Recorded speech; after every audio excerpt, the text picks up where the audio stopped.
Here we have a 2011 BMW 330d M Sport Saloon in black. Starting with the offside front tyre. Tread depth in the centre of the tyre there, looking at about 3 to 4 millimetres of tread. Offside front alloys, you can see there's a bit of curbing around the outside of the alloy there. Again, some light curbing around the alloy, so probably will require a refurb as there is curbing around the majority of the alloy. Looking down the offside of the bodywork now, I'm looking for any small dinks or dents. I can see a small dink, very light, on the driver's door. Apart from that, no signs of any dents at all. Around the offside front arch, nothing to report there, nice condition. Of course, being black does show everything, so there is quite a few light scratches here and there. You've got a scratch there on the driver's mirror. It's a little bit deep, so it might require some paint. Driver's door itself, again, just the odd 1 or 2 light scratches. As you can see, a couple of little nicks there below the driver's door that will require some touch-ins. Again, some scratches and marks around the paintwork. A little bit of scratch there, red paint on the door handle. A couple of chips down the door edge, very light, just requires some touch-ins. Sills are okay. And on the roof, you've got some paint peel on the other side, which I'll show you as I get around there. You do have the rear privacy glass. Rear passenger door, you've got a very large scratch there in the middle of the door, and I can get my nail into it, so that might require a smart repair. Apart from that, a couple of chips in the door edge again, and some lighter scratches around the rear arch. As you can see there is quite a large scuff mark on the rear arch. That's definitely going to require some paint there. Rear tyre, now this is almost bald. As you can see, that is pretty much flat, so that needs changing immediately, as you can see. And looking on the rear alloy, not bad condition at all, guys. Couple of light little marks there, as you can see, but no signs of anything heavy, no heavy scuffs or curbing. I'm moving towards the rear end of the vehicle. Looking at the rear bumper, you've got rear parking sensors. No signs of any serious damage. There's a slight indentation in the rear bumper there because it's slightly lifted, so it's just a bit of a knock. Apart from that, looks well. There is a couple of light scratches. You can see some scratches there on the boot, and then quite a few scratches on the loading bay of the vehicle. So either a couple of touch-ins, as you can see here, or a good mop and polish will be needed. Inside the boot, age-related plates there, 61 plate, nice clean condition, obviously no spare wheel with the BMW. Move around to the near side rear tyre, and again that's pretty much flat on the rear tyre, so again that's going to need changing ASAP. On the rear alloy, very minor little light curb mark there. Looking around the rest of the alloy, nothing else, so again may not need a refurb just for that there.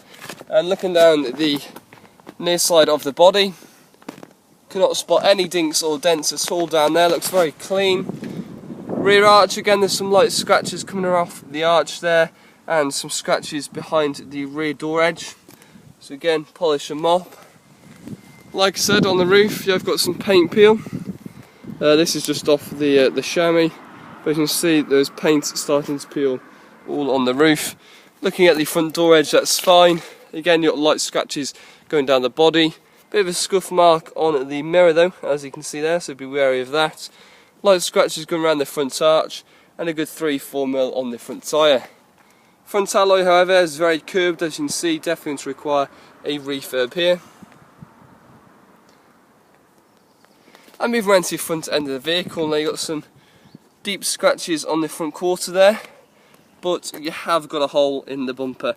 So you can see it's not a huge hole, but it definitely stands out, so obviously be wary of that. Apart from that, there's quite a few stone chips on the front that are going to require some touch-ins. You have got front parking sensors as well, and then just the odd 1 or 2 stone chips on the bonnet of the vehicle. Also to be noted, there is a chip in the window screen, as you can see. Not a huge deal, but obviously stands out. Interior of the car, full black leather interior inside. Back seats are nice, just needs a bit of a valet. No signs of any damage at all there. Back seats are in nice condition, so all is well. Looking inside the front, automatic headlights, rain sensitive wipers, driver's seats again, M Sport seats. Slight bit of wearing on the bolster, again that's just age related. Front passenger seats in nice condition. Stepping inside the car itself, now we do only have 1 key with the car, as you can see, but just getting the car started. Service light is indicating there, so beware of the service light. Apart from that, there's no other serious symbols appearing on the dash. 118,000 miles on the clock. Car runs nicely. I've taken it down the road. You do have the paddle shifter there, nice condition to the M Sport wheel. Nice large display with the navigation there. As you can see, it does look like the Pro Nav actually. So again, no issues at all functioning that. CD and radio works fine. Heated seats, again they're working. No issues with the blowers. Air conditioning comes on nice and cold. Auto box, looking at the documents. V5, the vehicle's had 3 owners, so 3 owners on the car. We have checked with the MOT because we haven't got a certificate, but the MOT expiry date is the 19th of the 10th 2015, so a couple months left on the MOT. And service history is full, but it is non-franchise. 19, 39, 62, 75, and then your last one there at 98. Of course, it does require a service as we speak. There you go guys, that's the 2011 BMW 330D M Sport Saloon.